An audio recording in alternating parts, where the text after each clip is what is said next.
Saludos a todos, mi nombre es Oscar García, uno de los pastores de la Catedral de la Esperanza, y quiero darles la bienvenida a esta serie de clases, un estudio sobre el Sermón del Monte. Ya sea que sea la primera vez que escuchas acerca del Sermón del Monte o que estés muy familiarizado con esta porción de la Escritura, te invito a que podamos acercarnos con ojos nuevos, con oídos nuevos, listos para escucharlo de una manera fresca nuevamente la Escritura, este texto, y que juntos podamos aprender y podamos ser retados a considerar las palabras de Jesús en esta porción de la Escritura y preguntarnos qué puede significar esto para nosotros hoy. Nuestro interés es principalmente pastoral, así que aunque estaremos consultando algunos autores y viendo algunos comentarios y diferentes perspectivas sobre algunos de estos temas y textos, nuestro principal preocupación o interés tiene que ver con nuestro propio proceso de discipulado. ¿Qué significa esto en nuestro caminar con Dios? ¿Qué debemos hacer? ¿Cómo debemos leer y entender y actuar de acuerdo a lo que hemos leído y entendido? Tiene que ver con nuestra vida de iglesia, cómo se afecta nuestra vida de iglesia, nuestra relación en comunidad, juntos, hermanos y hermanas en la fe, y nuestro testimonio ante el mundo, cómo nosotros reflejamos lo que Dios ha hecho en la historia, lo que está haciendo en nosotros y lo que nos ha llamado a nosotros a hacer o a participar.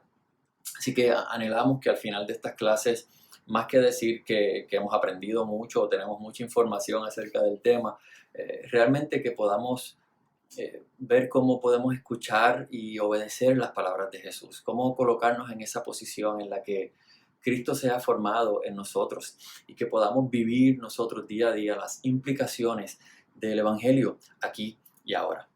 Así que sin más preámbulos, comencemos. ¿Qué tenemos frente a nosotros? ¿Qué es el Sermón del Monte? Nos referimos a los capítulos 5 al 7 del Evangelio de Mateo. El Evangelio de Lucas tiene una porción que tiene muchas cosas similares y temas paralelos, pero nosotros nos vamos a estar enfocando en este caso en la versión de Mateo. Y es cierto que de momento uno puede decir, ¿verdad?, que tiene de interesante leer y estudiar un sermón. Bueno, hay varias cosas que debemos considerar. Primero, no se trata de cualquier sermón y tampoco se trata de cualquier maestro o cualquier predicador. Pero aún así, cuando pensamos en esto como un sermón, aunque nosotros leemos este discurso de manera ininterrumpida en estos capítulos 5 al 7, como dije, con buena probabilidad no fue en esta manera en la que Jesús lo pronunció. Muchos de los estudiosos y comentaristas plantean que Mateo fue recopilando este material de diferentes momentos en los que Jesús enseñó acerca de estos temas y él lo colocó y lo agrupó de esta manera en su evangelio con su interés de comunicar estas enseñanzas de Jesús. Pero independientemente de la manera en que se haya recopilado u organizado o incluso en la manera en que Jesús lo haya dicho y haya sido por partes o de esta manera completa, realmente encontramos en este sermón una gran variedad de temas de mucha importancia y que nos conviene mucho saber qué tiene Jesús que decir al respecto.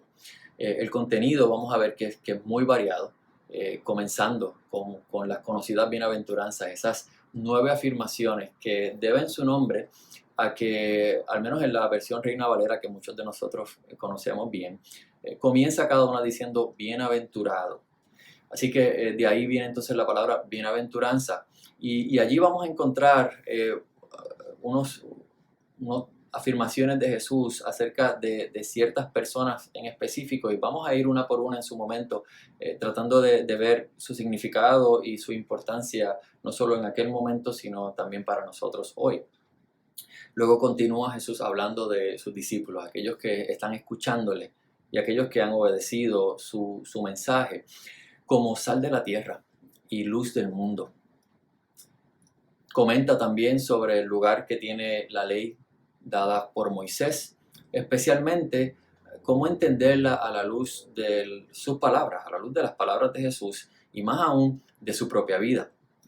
Y es aquí donde llama a sus discípulos a una justicia mayor que la de aquellos que en ese momento se les consideraba maestros de la ley. Vamos a ver también cómo se habla sobre el enojo, el adulterio, el divorcio y la venganza. No es difícil ver cómo estos temas son muy relevantes para nosotros hoy y nos conviene escuchar lo que Jesús tiene que decir al respecto, recordando que lo está haciendo en un contexto cultural y en una situación muy distinta, pero lo que Jesús dice en aquel momento y en aquella cultura tiene mucho que decirnos para pensar, imaginar cómo podemos seguir y obedecer esas cosas hoy en nuestro contexto, en nuestra cultura. También vemos como Jesús resalta especialmente la condición rota de muchas de las relaciones entre los seres humanos, desde aquellas de mayor intimidad, como lo debería ser un matrimonio, hasta aquellas tal vez más lejanas, como los que generalmente identificamos como nuestros enemigos. Pero también lo contrasta o resalta la importancia de ver lo sagrado, lo importante de relaciones correctas, de relaciones justas, de cómo Dios anhela que sean las relaciones entre todo tipo de personas.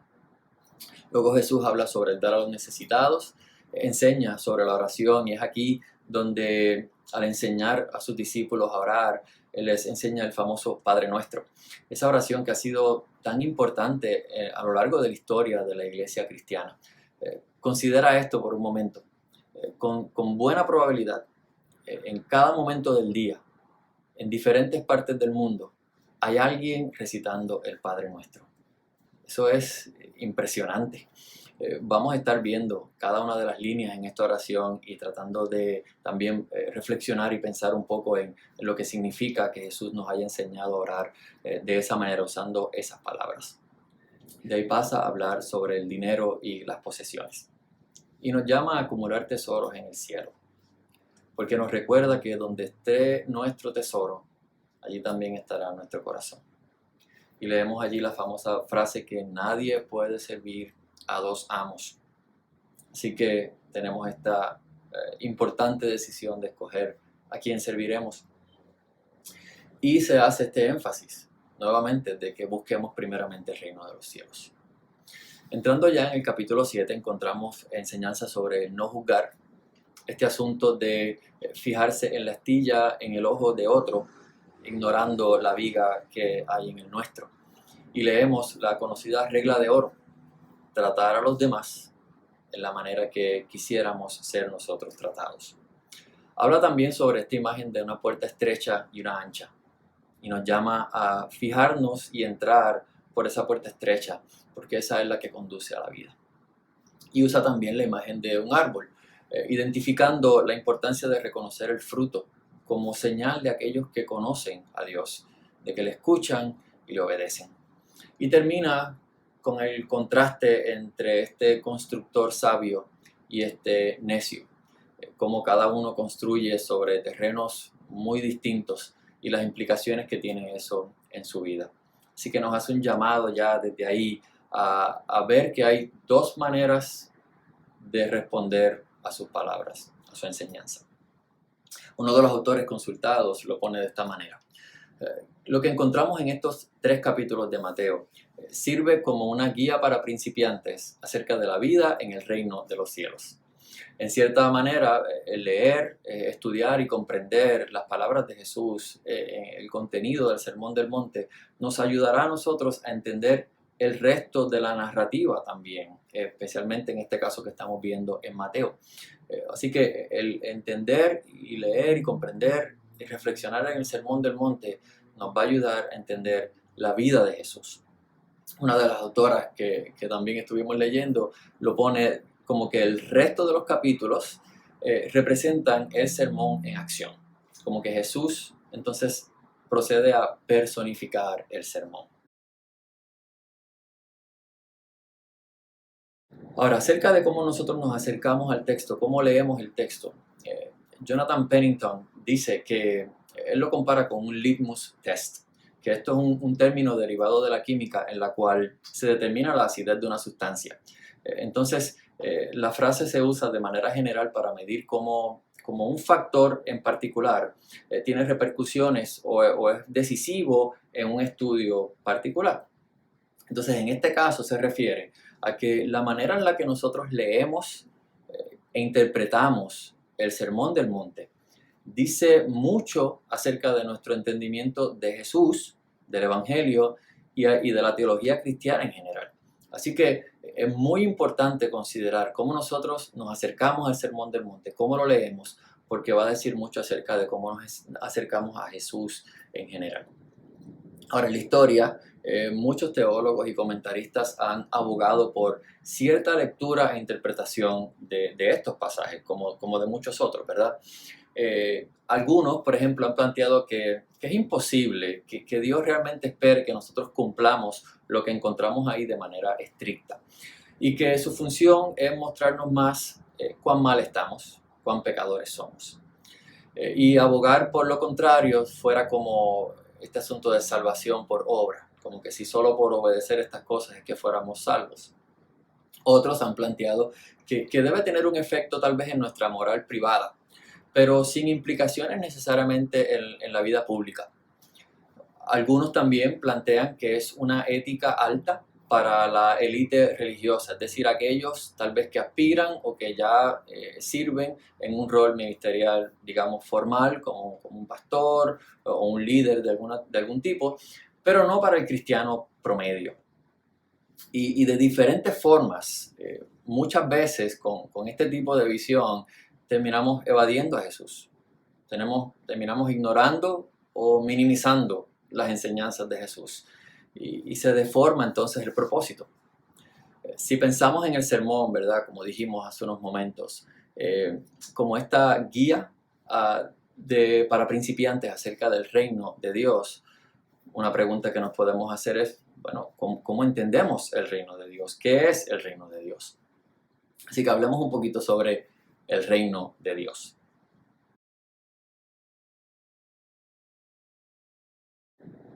Por un lado, podríamos pensar que este tema del reino de Dios es algo aparte o un paréntesis, pero en realidad no lo podemos separar porque tanto antes del Sermón del Monte, durante el Sermón del Monte y durante el resto de la narrativa, especialmente en el Evangelio de Mateo, el concepto del reino de Dios o el reino de los cielos va a ser clave para nuestro entendimiento de la enseñanza de Jesús y de su vida.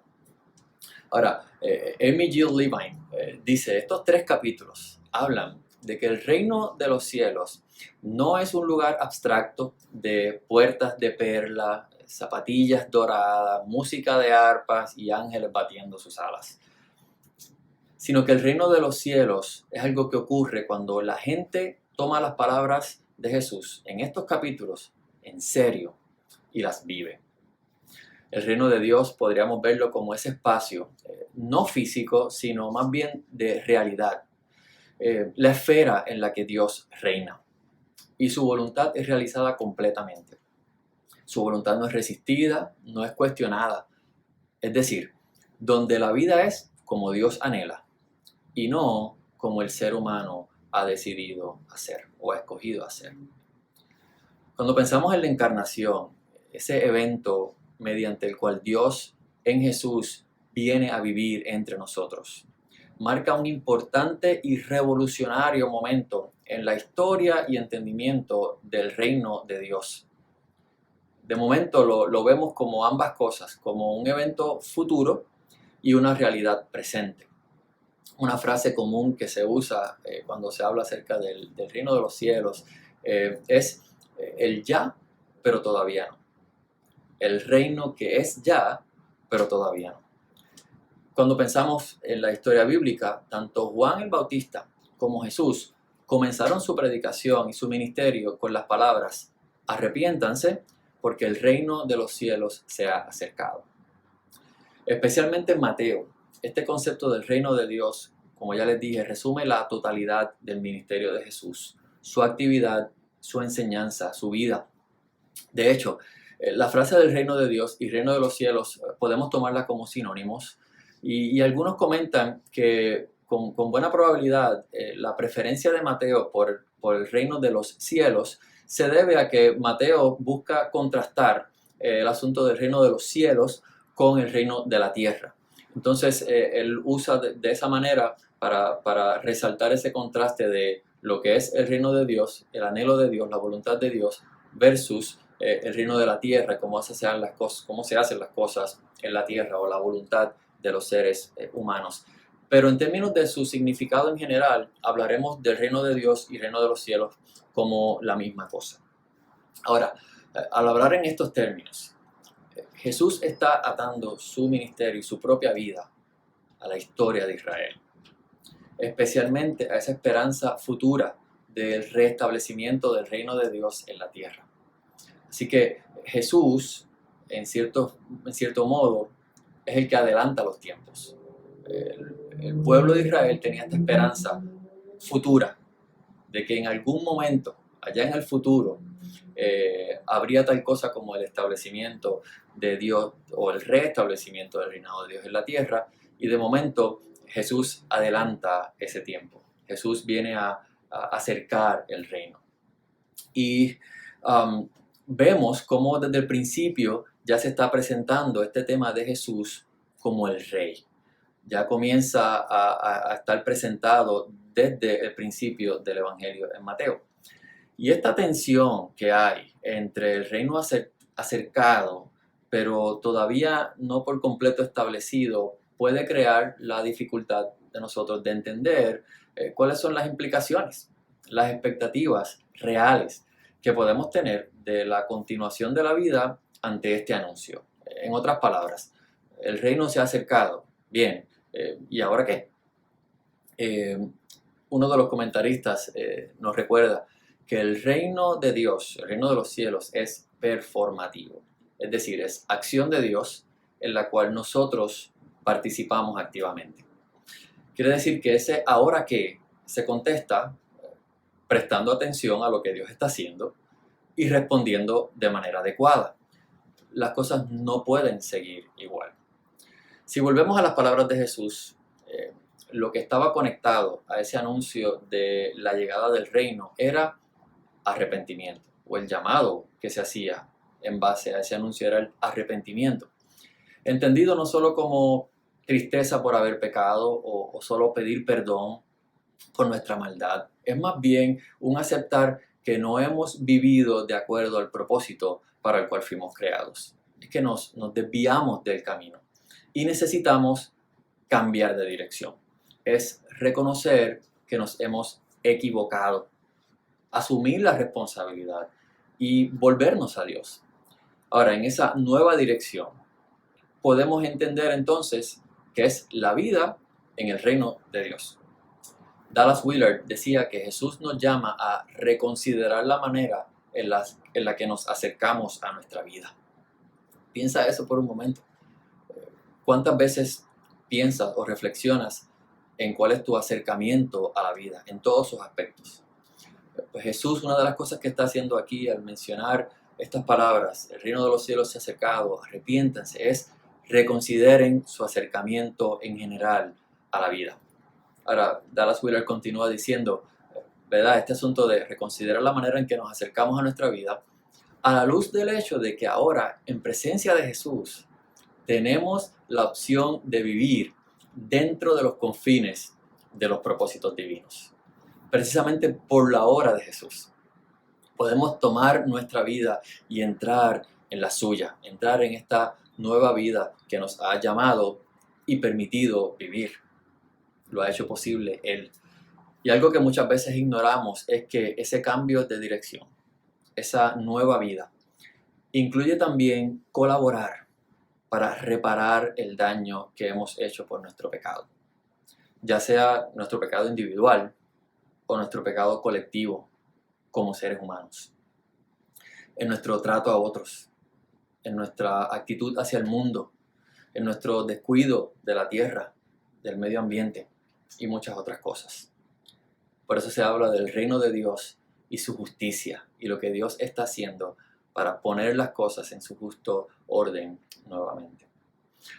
Aún antes de lo que esperamos de ese día final, antes de la resurrección y de esa nueva vida en esa nueva creación, Ya Dios está obrando una transformación en nosotros, en el mundo, en la tierra, y nos invita a darnos cuenta y a ser parte.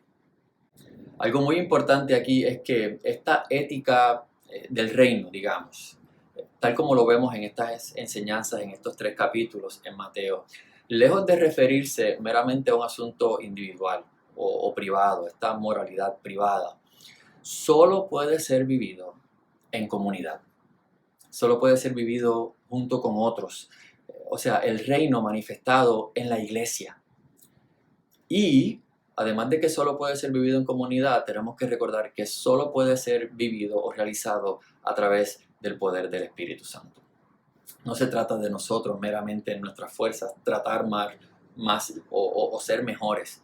Es que el Espíritu Santo que se nos ha dado nos capacita y nos da el poder para escuchar y obedecer a Jesús. David Fitch hace una importante advertencia relacionada a este tema.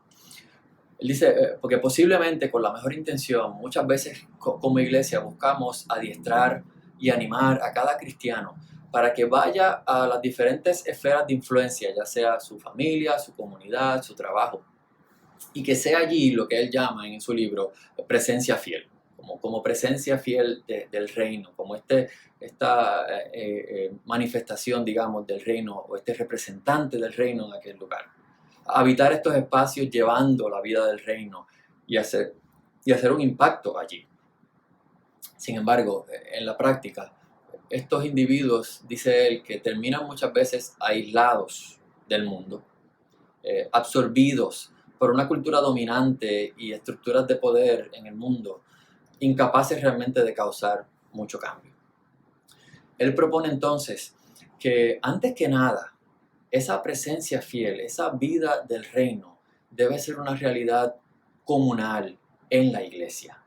O sea, tiene que hacerse primero realidad en nosotros, en nuestra vida de iglesia, en nuestra vida comunitaria, en un grupo de personas que están comprometidos en escuchar y obedecer a Jesús, en tomar en serio estas cosas y comienzan a vivir esto, las implicaciones de todo esto, antes de que pueda causar algún impacto afuera, allá en el mundo, en las diferentes esferas de influencia.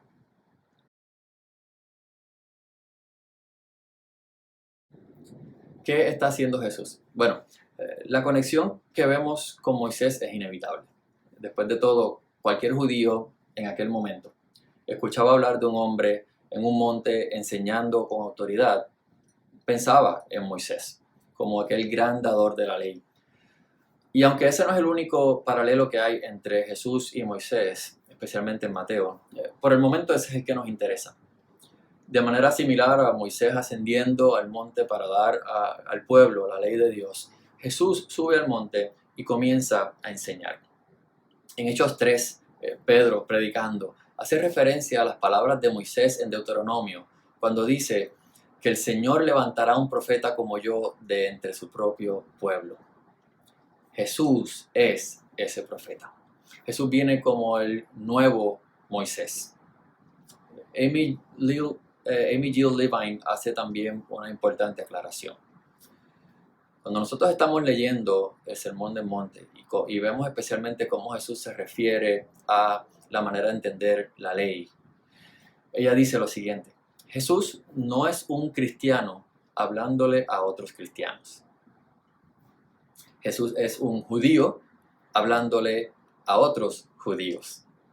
Así que Él no les está diciendo que se olviden de la Torá, que no presten la atención a la Torá, o que no es importante la Torá o la ley. Eso sería ridículo. Ella dice, les está diciendo que Él tiene un entendimiento y percepción de la Torá, del corazón de la Torá, y les conviene entonces a ellos escucharlo. Nos conviene a nosotros escucharlo. Pero es importante esta manera de verlo, porque nosotros siempre lo vemos desde nuestro contexto y pensamos, bueno, pues Jesús es un cristiano como nosotros, hablándole a otros cristianos en referencia a los 10 mandamientos o al Antiguo Testamento. Pero realmente no, Jesús le está hablando en aquel momento a judíos, y Jesús mismo es un judío y les está hablando acerca de la ley, de la Torá, que es tan central en la vida del pueblo, y les está diciendo que Él tiene un entendimiento particular y especial, único del corazón de la Torá, y les conviene entonces a ellos escucharlo. Así que escuchémoslo desde esa perspectiva. Así que entonces las palabras de Jesús conectan, sí, con Moisés y se encuentran dentro del contexto de la Torá como su cumplimiento.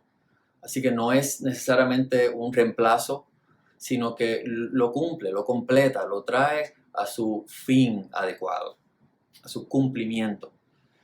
Scott McKnight, otro de los autores que estuvimos leyendo y considerando, él dice que Jesús es la culminación de la historia de Israel.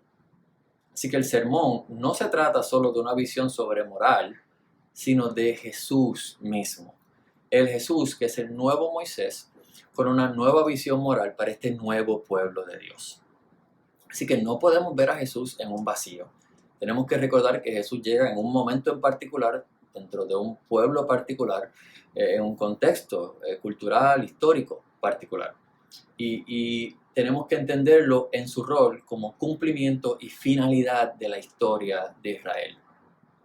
Otro comentarista añade que lo que encontramos es un maestro distinto, que supera la autoridad del profeta en la tradición judía.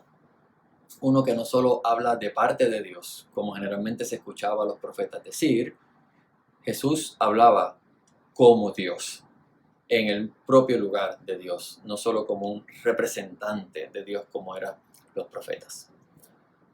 Así que lo próximo que consideraremos será cómo respondemos a esto.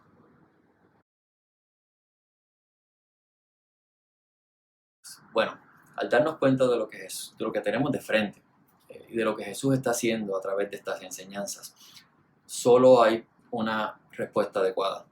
Scott McKnight dice que nos toca asumir la postura de un estudiante, sentarnos y escuchar. Muchos estamos acostumbrados a escuchar y leer cosas como esta, enseñanzas como esta en la Escritura, pero tal vez es un buen momento de reencontrarnos con Jesús, con sus palabras, en una postura de reverencia, de recibir lo que Él tiene para decirnos, no solo intelectualmente, sino en lo profundo de nuestro corazón. No queremos ser solo informados, sino que queremos ser formados. Y puede sonar de momento tal vez pasivo, esto de sentarse y escuchar, pero es la postura necesaria, porque solo desde allí es que nosotros podemos pasar a lo próximo, el próximo paso luego de asumir esta postura, que es seguirle, obedecerle. Estamos llamados a hacer lo que Jesús nos envió a hacer. Esto incluye reflexionar, discernir, imaginar cómo obedecer enseñanzas enmarcadas en la vida en el primer siglo de manera fiel en el siglo XXI. Dallas Willard comentaba que las palabras de Jesús en el contexto final del sermón y también del final del libro de Mateo, que es la Gran Comisión, muestra que debe ser posible escuchar y hacer lo que Él dijo. En el final del sermón, recuerdan que nos presenta estas dos maneras de responder, el que construye en buen terreno y el que no. Y al final del libro de Mateo, cuando da la Gran Comisión, nos envía a hacer una misión. Así que en ambos casos nos da esta seguridad de que debe ser posible obedecerle, escuchar y hacer como Él nos envió a hacer. John Stott añade que Jesús nos confronta consigo mismo. Más que con una idea, más que con enseñanzas, nos confronta con Él mismo. Y pone frente a nosotros la decisión radical de obediencia o desobediencia. Y nos llama entonces a un compromiso incondicional de nuestra mente, de nuestra voluntad y nuestra vida a sus enseñanzas. En cierta manera, tenemos que empezar con el final. Esos últimos versos del Sermón del Monte, en el capítulo 7, nos recuerdan que la mayor muestra de nuestro discipulado no es la información que podemos alcanzar y repetir, es obediencia. Poner en práctica sus palabras, construir nuestra casa sobre la roca. Y construir toma tiempo. esfuerzo, planificación, imaginación, decisiones, ajustes y también mantenimiento, remodelaciones, reparaciones. Es una imagen dinámica, no es solo estática de un evento y un momento, es un proceso de construir. Y Jesús, como maestro constructor, nos toma de la mano y nos lleva, nos enseña, nos muestra. John Stott también decía que el Sermón del Monte es la delineación más completa en el Nuevo Testamento de la contracultura cristiana. Aquí hay un sistema de valores, un estándar ético, una devoción religiosa, una actitud hacia el dinero, a la ambición, un estilo de vida y una red de relaciones personales que difiere del mundo no cristiano. Así que el sermón realmente nos confronta con esa pregunta de Jesús. ¿Me seguirás? ¿Me seguirás? Con esa pregunta en mente, comenzaremos nuestro estudio del Sermón del Monte. Y les invito a, en esta próxima semana, estos próximos días, leer estos 3 capítulos varias veces. Si es posible, leer el Evangelio de Mateo completo para tener todo el contexto, pero al menos estos 3 capítulos, leerlos varias veces con detenimiento, sin tratar de explicar o buscar, sino escuchar, sentarnos y escuchar y reflexionar qué puede estar Jesús llamándonos a hacer en nuestro contexto ahora mismo. Preferiblemente les recomiendo que lo lean de una sentada, no solamente unos pocos versos primero y después pase mucho tiempo, sino de una sentada esos 3 capítulos. De momento pueden leerlos en más de una versión o si conocen más de un idioma, pues en otro idioma. Es posible que algunos tomen el reto de memorizarlo o al menos algunas porciones de estos 3 capítulos. Pero más importante, preparemos nuestro corazón y estemos disponibles a escuchar al Maestro, a escuchar lo que nos tiene que decir y a responder de manera adecuada. Así que con esto terminamos esta primera parte de introducción. En la segunda parte ya vamos a comenzar a hablar de esta porción de las bienaventuranzas con las que el sermón comienza. Así que gracias por su atención. Nos vemos en la segunda clase.